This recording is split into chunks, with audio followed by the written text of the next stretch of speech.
I've always been a curious girl. My fascination has always lingered on people, places, scenes. I've often dreamed about living in different countries, meeting all sorts of people during my travels, and writing about them. But upon an unfortunate series of events, I saw those dreams crashing and burning before my eyes. I was sexually assaulted at a young age in an environment that should have protected me. An event that led me to lower my voice, dim the lights, and shut the world out. Friends came and went, and when the last friend went, I stopped anyone else from coming in. I lived in isolation for many years, my only source of companionship being my music and my books.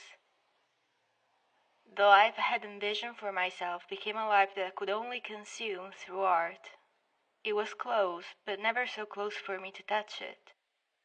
Just close enough for me to feel its presence outside my reach.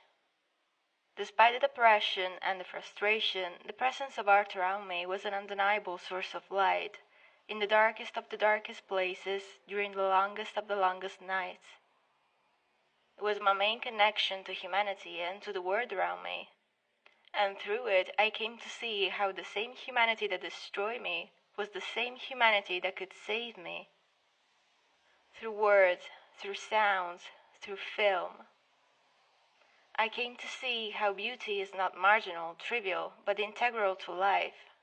How beauty can and will save you. And as my healing journey progressed, I started to feel the impulse to create as well.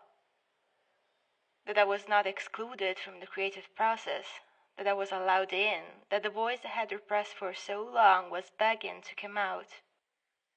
That maybe my voice was worthy of being let out, independently of its reception, independently of if it was ever going to be listened to, independently of how it was going to sound like.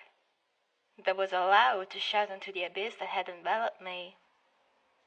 And when I finally did, the sound of my voice echoed and terrified me, making me aware of its depth and extension, of how deafening the silence was afterwards when I just wanted to be embraced.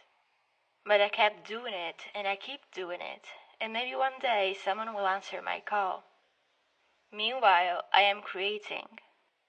I am giving myself the permission to occupy a space that has always belonged to me, that has always waited for me. And I am moving. I don't know where I'm going, but I am moving. And that might be enough.